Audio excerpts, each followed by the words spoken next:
The first rule of Fight Club is, you do not talk about Fight Club. The second rule of Fight Club is, you do not talk about Fight Club.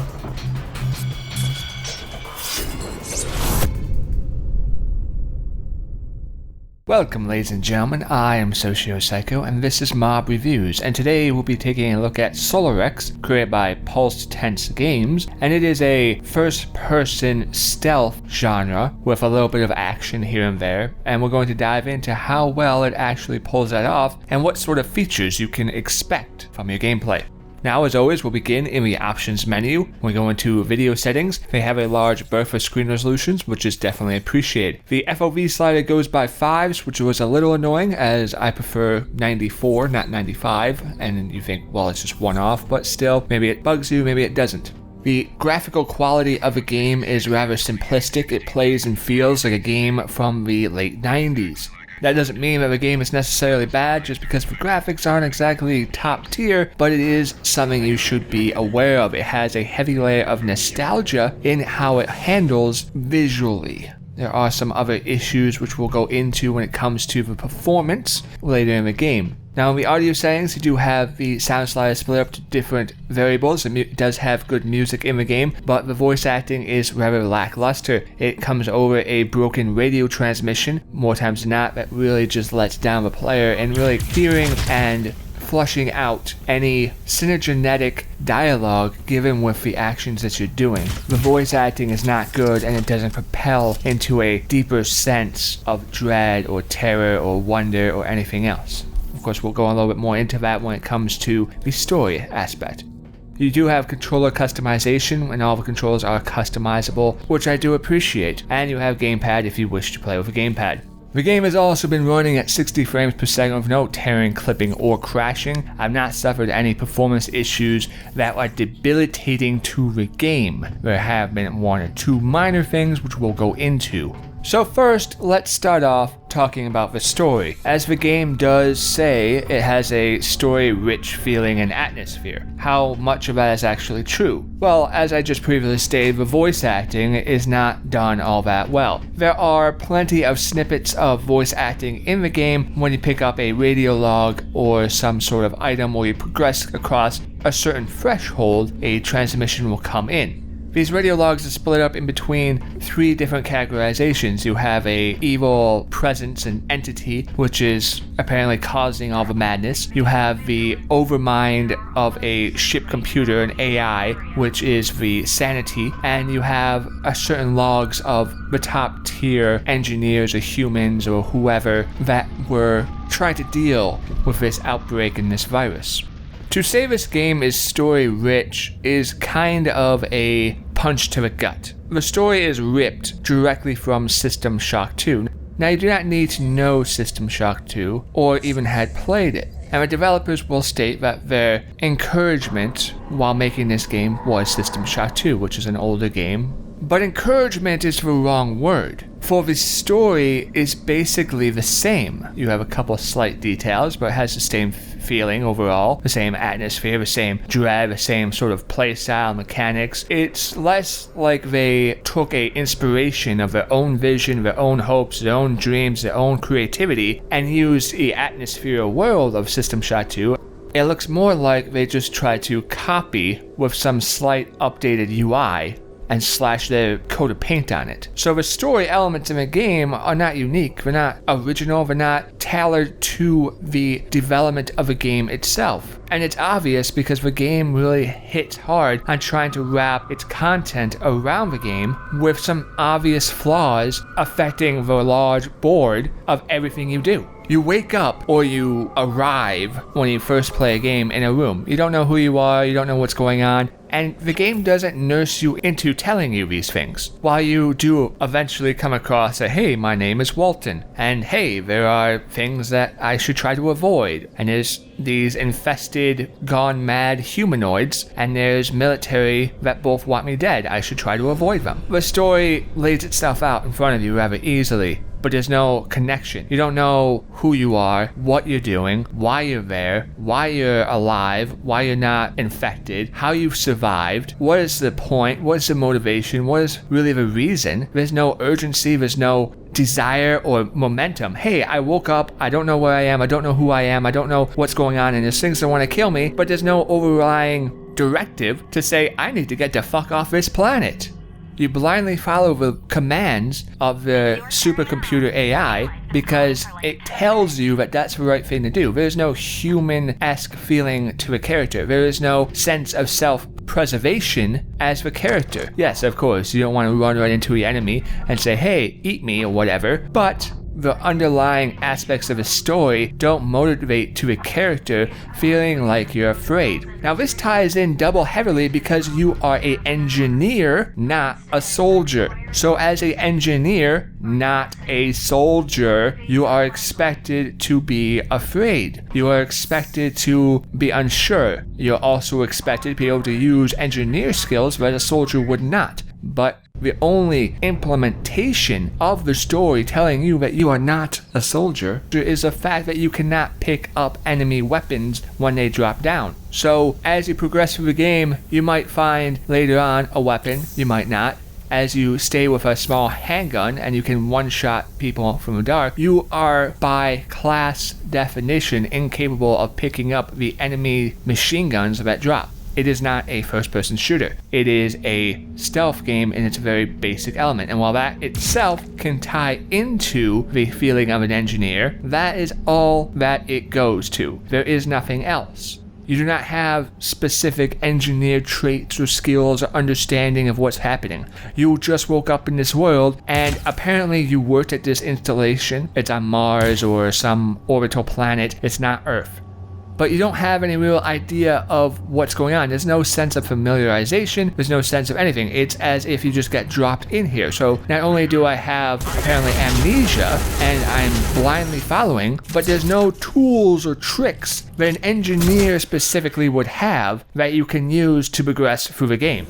And what does that mean? How does the story really lack luster any sense of true engineering capability? It's because when you come up to a turret, and you say, hey, I need to hack this turret in order to get by. When you hack the turret, all you do is shut it down. You don't change the parameters of a targeting system to acknowledge that you're friendly and everybody else is enemy. So there's no tactical element of an engineer saying, hey, I can use certain elements in the environment to gain an advantage. There's no little robot roaming around that you can program and say, hey, I want you to go through this, make a distraction, maybe kill some of these infected zomboids. No, you are a no skill, no tricks engineer with no idea really what you're doing here, trying to progress through this world. The story does not help you in that matter. The story only helps fill out the background information of the situation that you're in, not who you are, not your skill set, not your reason, purpose, or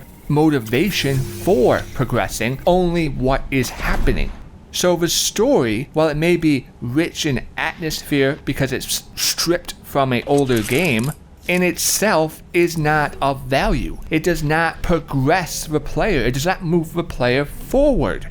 Now this not moving forward definitely is visualized in the graphic quality of the game. Now as I said, the game is of an older style, feels like a late 90s game, and that's not necessarily bad. The bad thing is how that it's not flushed out and the level design in that aspect. There are many parts of this game where you hit invisible walls, or your character stutters, or screeches across a wall very rigidly, because it's not smoothed. It doesn't have a nice definition throughout it. In part, this may be due to the engine style they used, but it comes down more to the lack of detail and developmental shortcomings of the game itself. While these majority of the times do not disrupt the overall playing of your game, they do become very apparent in the game. Whether it's beneficial to you or not, they do take away. How much does come down to the player as an individual. It may just be nails on a chalkboard to you because it is ridiculously unprofessional. Or you may not even notice it or care because it doesn't stop you overly too much from progressing. But when we talk about the level design, which does stop you overly from progressing, the level design is large. I like that it has this large compound feel on this sort of mining planet. It's not really clear exactly what's happening, whether it's a mining planet or a military installation, because at one point there's mining tunnels and the virus that comes down from being dug into an alien chamber, but at the same time you have laser cannons and heavy military presence that are built into the foundation. So it is a militarial anti-orbital complex with mining in it, but it doesn't really convey that. And I know that talks about the story, but when it comes to the level design, you have this large compound, but it's really just room-to-room navigation. The level design is nothing more than these large, huge, open areas which you need to traverse to try to find the one key card or shut down this power conduit or find just these small little items in order to progress forward. If you need to get into a warehouse to acquire some item, there's only one way into this warehouse. You have to hack the turrets, shut down the turrets, they would take out the guards or wait for the guards to be timed perfectly so you can sneak by and through, hack the door, and go into Fort Knox. There is no back door. There is no let me sneak around from a vent access tunnel. And in part, that comes down to the one part of severe lack of skill that is apparent that the developers had while creating this game in not having a capability to really fine, touch, and hone and be creative in that fashion, whether it be mentally or just the skill base or knowledge. But you also have a very linear feeling left over, where congratulations, I have to go in this huge courtyard to shut down the laser cannon. But the problem arises that because the map in the game, well, one of the problems I should state clearly, when you look at the map, more times than not, you'll just be confused. You're like, what the hell is this? Where the hell am I and where am I supposed to go? The map is pathetic. It is horribly done and it is confusing more than anything else. On top of the fact that you're not really sure where you need to go. Now this, in a level design, may be something you enjoy, the wondering of, where should I go or what should I find? And I'm not saying that you need a follow the arrow to the item or see a giant blinking item that says, hey, come collect this. I'm not saying that. What I'm saying is that the clarification of what you need to do, where you need to go, how the level design is fluidly created in order to allow you to progress through the map in order to accomplish your goal is lackluster.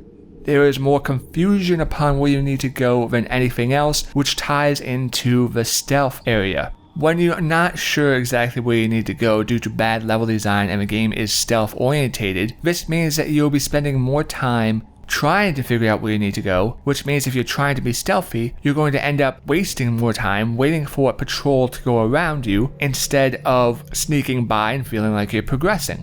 It's always 50-50 when it comes to the stealth as well, because you're not sure if the enemy is going to see you or not. There are times when you crouch into a dark corner and the enemy will walk right by you and you're like, alright, good. There are other times where the enemy will walk around the corner, you'll be 10 feet away, and he'll spot you even though you're in dark. And let me state, as a stealth orientation, there is a light gem. On the bottom left corner, you'll have your health bar and a light gem. The light gem is not all that terrifically done, I feel, but it's something. And even when your light gem is completely dark, there are times when the enemy sees you. Now, I am not sure why this is. I do know that if you are walking, you create a hell of a lot of noise. Regardless of what surface you're on, walking will definitely get you caught. Running? Only run if you are certain there is nobody else around. Otherwise, you'll be crouching through this entire game because it's the only way to traverse the terrain without making any noise. And as I said, you can be 10 feet away sometimes and an enemy will see you and you're completely pitch dark due to the light gem that says you are in darkness, and you're just saying, wait, what? Did I mess up? Did he somehow see me with a light? Or it's not really clear sometimes when this happens upon why. Now, I will give credit where credit is due, and in the stealth aspect of being able to shoot out lights to create further covers of darkness, I appreciate that. But it kind of feels rather silly in a base beginning. Now, as a hardcore later on, I'm going to play this game on hardest difficulty and get through it stealth-wise, is appreciated for people like that, because they know exactly where they need to go. They're going to try to get around every single enemy without hurting or killing anyone, and they're going to use every single bullet they have to shoot out the lights in order to allow that to be possible. But when it comes down to a severe sense of where the hell am I supposed to go, and these enemies may or may not see me, more times than not, it's just easier to put a bullet in the back of their head and then keep on going. Because this game is split in between weapons and stealth, you're perhaps thinking of something like Deus Ex, where the weapons have weight and the stealth aspect has weight, or other older games. That's not necessarily the case here. As I stated earlier, you're unable to pick up soldiers' weapons. There's no real correlation of capability during the stealth to implement any dominance over the terrain by leaking one enemy into another enemy and having them kill each other. The only valuable resource the weapons are to a player is from stealth. So if you're going to go through this game thinking that I'm going to attack and play as an FPS, you're wrong. It takes about 6 to 8 bullets, maybe more depending on your difficulty, to take an enemy down who is aware of you, where it only takes 1 bullet to take them out, headshot, if they're not aware of you. So you can shoot a person who is aware of you in the head 6 times before they die, but if they're not aware, it only takes 1 bullet. Ammo is not something that you find abundantly in the game, and weapons you cannot pick up. So having a system where you shortchange the person who wants to be bloodthirsty and you make the weapon a last-ditch effort for a stealth mechanic, it doesn't really help. It doesn't add to the depth of the game. As the enemies are faster than you, whether it be soldiers with guns or enemies with fists, they will shoot you before you can escape more times than not, and unless the jaggedness of the terrain, as we talked about earlier, helps you in getting away from a melee attacker, they're going to kill you. You cannot escape more times than not. Yes, you might be able to jump on an elevator and escape them that way, or jump on some sort of terrain feature that they can't get you at, but eventually maybe they'll just jump over that. The game is not stacked in a scary sense of, whoa, this alien, this monster is dangerous, I really need to fucking avoid this thing because he's going to rip me to pieces. The monsters are a joke. You see them, you can take them out pretty easily, and you can go through and bypass. And you really have no tied-in sense to say, I'm going through stealth. It is a stealth game that really doesn't feel like a stealth game. It feels like a special ops soldier who lost an eyeball and a hand because he's inconvenienced and not at top peak physical condition. That's what it feels like more than anything else. It doesn't feel like a engineer scared and trying to survive in a world that he has limited knowledge and capability to interact with and use a select set of tools. And there's nothing in the weapons or the situations that allow that. Even the taser that you have to hit the enemy from behind with in order to knock them out is a 50-50 if it'll work. Did you hit them exactly right in the back with it, or did you hit them a little bit too much to the side? Will this enemy be taserable or not? And if an enemy becomes aware of you, oh, look at that. The taser that sends 2,000-3,000 volts of energy through the opponent doesn't work anymore because he's aware of you. It doesn't cover this. It doesn't have any story-rich bullshit that they say it does in some lore that says, hey, due to adrenalines or due to the natural reaction of some biosuit that absorbs energy that becomes active upon awareness that you're entering a energy situation, or some sort of lore that states that if they are aware it will not work, basically. There is nothing like that. It does not tie itself together in between the weapons, the lore, the story, and how you progress.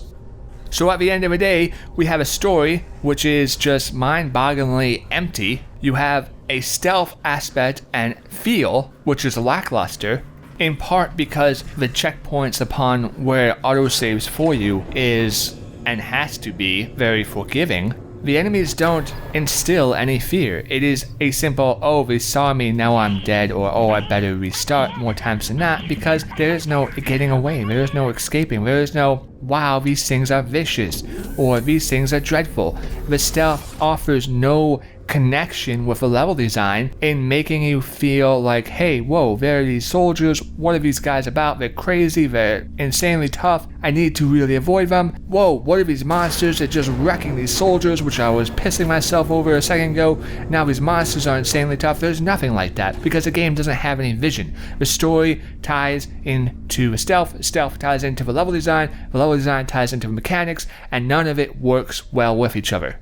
Because the game feels all globbed together with these large areas of a level design and this whole sense of just get through this one zone without really knowing what to do or where to go, it never gives the player a sense of dread or scare. Because how are you supposed to be afraid of the enemy when they don't impose any intimidation? And this can go for any genre of horror game. If you're trying to make a horror game and you have a monster in it that is unbelievably powerful, it can scare or really frighten the player. Even in the latest Aliens game, the Xenomorph, which was very intensifying and very scary, you didn't want to face that. And you need a creature that you don't want to face. You need a situation where you just want to avoid. You don't even want to fire your weapon. You want to go unseen, not be there, get out. Remove yourself from a situation as fast as possible. The issue that the Aliens game fell into, and this one, is that not only does this not have that creature, but they have an abundance of what they do have. And so even if your creature is scary, when you continuously see it again and again and again and again, it becomes old. In this situation, because the checkpoints are very forgiving, but the monsters are just so abundant, that when you do get spotted, you're like, ugh, whatever. This is just annoying because they continuously see me. And if you only have one monster that's really terrifying, but it follows you wherever the hell you go like a starving puppy, you're just like, get the fuck away from me. You're annoying the shit out of me. I want to be left alone. So it's a balance. It's a balance you have to have. And this game swings the pendulum all the way to just the annoyance factor of there are so freaking many who are worthless, who don't scare you, who don't have intimidation, who don't have any real tie into the story or the usage of environmental aids to get rid of, which means that you're left with a weapon in a stealth game that's more viable just to pick them off from stealth. And you may think, well, where's my motivation to stealth? And it has to be tied pretty heavily to your own personal characterization to want to stealth 100% to Ghost, because there are no Steam achievements. There is no real motivation. There is no threat of overwhelming force. So ladies and gentlemen, I am sorely disappointed in this game, not only just for its shortcomings, but for its utter lack of creativity, vision, and desire to stand on its own 2 feet rather than just copy from an older game.